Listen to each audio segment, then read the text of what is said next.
মানবতা বিরোধী অপরাধ করেছে, তাদের সর্বোচ্চ শাস্তি মৃত্যুদণ্ড না হওয়া পর্যন্ত এই গণজাগরণ মঞ্চ গণমানুষের নেতৃত্বে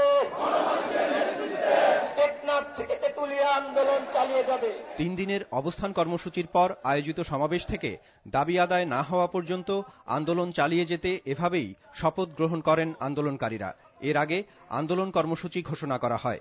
যুদ্ধাপরাধীদের সঙ্গে জড়িত সংবিধান অমান্যকারী সাম্প্রদায়িক ও মৌলবাদী হিংস্র ফ্যাসিস্টদের দল জামাত ইসলামীকে অবিলম্বে নিষিদ্ধ করার দাবি। বিকেলে সমাবেশ শুরুর আগেই জনসমুদ্রে পরিণত হয় গোটা এলাকা। তরুণ প্রজন্মের পাশাপাশি নানা শ্রেণী পেশা ও নানা বয়সী মানুষ শাহবাগে সমবেত হন। দাবি একটাই, যুদ্ধাপরাধীদের ফাঁসি হতেই হবে। আমি শুধু রাঙ্গামাটি থেকে আসছি, শুধুমাত্র রাজাকারদের ফাঁসির দাবি আদায়ের লক্ষ্য নিয়ে। আমরা দেখি নাই, বাট আমরা আমাদের বাবা মার কাছ থেকে জানছি, আমরা ইতিহাস থেকে জানছি। আর তারা যে কাজটা করছে সেটা কখনোই যাবজ্জীবন হতে পারে না, সেটা জাস্ট ফাঁসি হতে পারে। আর সেই দাবির জন্য আমরা এখানে আসছি এবং আমাদের বিশ্বাস যে আমরা সেই দাবি পূরণ করেই ছাড়বো। ছাত্র ও যুবনেতারা যুদ্ধাপরাধীদের সর্বোচ্চ শাস্তি নিশ্চিত করতে প্রয়োজনে আইন সংশোধনের দাবি জানান।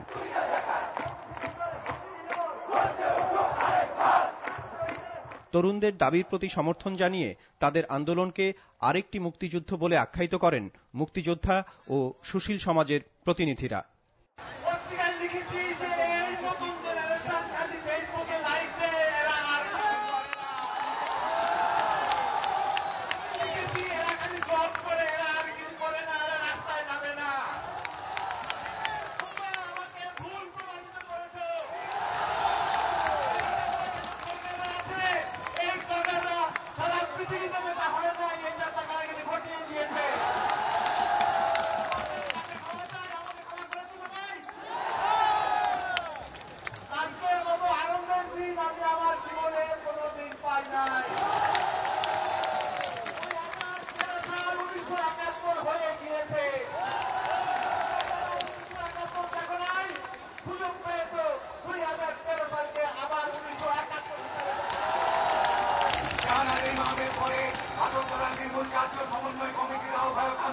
আমি আহ্বায়ক হিসেবে ঘোষণা করছি, আজ থেকে সমস্ত দায় দায়িত্ব তোমাদের হাতে তুলে দিয়ে আমরা নির্বাচন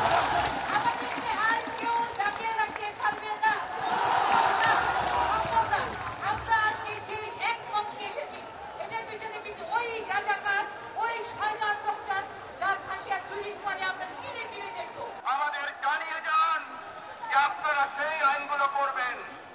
আমাদের নতুন প্রজন্মের আজকের যে আকাঙ্ক্ষা সেটা আপনাদের বাস্তবায়ন করতেই হবে।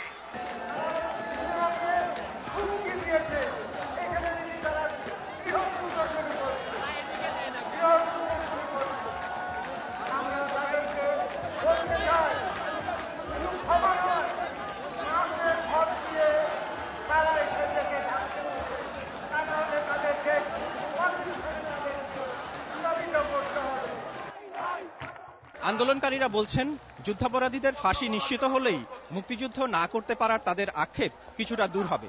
আর মহাসমাবেশে মুক্তিযোদ্ধা, শহীদ পরিবার এবং সর্বস্তরের জনসাধারণের সক্রিয় সমর্থন তাদের দাবি আদায়ের আত্মবিশ্বাস আরও বাড়িয়েছে। Faizullah Mahmud, NTV news, Shahbag, Dhaka.